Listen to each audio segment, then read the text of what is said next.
Hello बच्चों, start कर रहे हैं। देखिए हम इस क्वेश्चन को, which of the following soap oblique detergent is least biodegradable.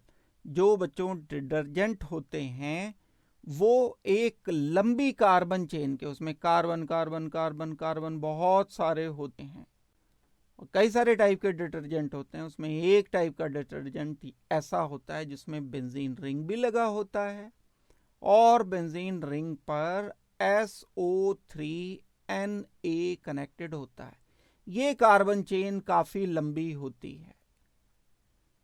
ये डिटर्जेंट की तरह से एक्ट करता है और ये डिटर्जेंट अगर है तो ये बायोडिग्रेडेबल नहीं होते। बायोडिग्रेडेबल ना होने का मतलब ये है कि ये खुद से डिकम्पोज नहीं होते। बैक्टीरिया वगैरह इन पर कोई रिएक्शन करके इनको डिस्ट्रॉय नहीं करते, तो धीरे धीरे ये क्या करते हैं, वाटर में मिलकर और ये इकोसिस्टम में आ जाते हैं और वाटर में मिक्स होने के बाद धीरे धीरे ये फूड चेन में भी पहुंच सकते हैं।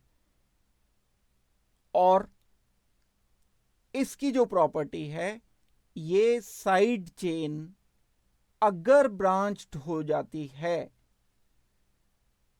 जब हम बेंजीन SO3Na एंड R इस तरीके में शॉर्ट में एक लिख करके बता रहा हूं जो डिटर्जेंट होता है, मान लो ये SO3Na डिटर्जेंट हो गया और ये R कोई छोटा नहीं होना चाहिए, बहुत ज्यादा कार्बन इसमें होने चाहिए, तब जाकर के ये डिटर्जेंट बन पाएगा। एक पार्ट इसका ऐसा होता है जो नॉन आयोनिक होता है, R पार्ट नॉन आयोनिक है, और एक पार्ट ऐसा होता है जो आयोनिक होता है, SO3Na या SO4Na। जो पार्ट होगा ये आयोनिक पार्ट होगा। अब अगर ये वाला पार्ट स्ट्रेट चेन होता है तो ये किसी हद तक थोड़ा बहुत बायोडिग्रेडेबल रहता है, लेकिन ये पार्ट अगर ब्रांच चेन हो जाए, यहां इस R ग्रुप में अगर ब्रांचिंग आ जाती है,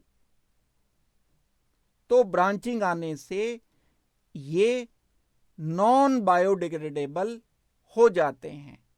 यानी जैसे जैसे हम ब्रांचिंग बढ़ाएंगे ऐसे ऐसे इनकी बायोडिग्रेडेबिलिटी कम होती चली जाएगी, यानी ये नॉन बायोडिग्रेडेबल होते चले जाएंगे।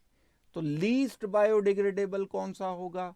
जिसमें ब्रांचिंग ज्यादा से ज्यादा होगी।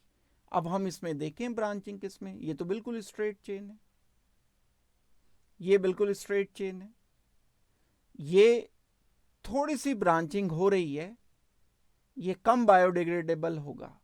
लेकिन इसकी ब्रांचिंग देखो, यहाँ कार्बन कार्बन कार्बन, फिर ये डबल हो गया, ये एक ब्रांचिंग है, ये एक ब्रांचिंग है, ये एक ब्रांचिंग है। तो सबसे ज्यादा ब्रांचिंग हो रही है डी पार्ट में। जितनी ज्यादा ब्रांचिंग उतना ही नॉन बायोडिग्रेडेबल या लीस्ट बायोडिग्रेडेबल।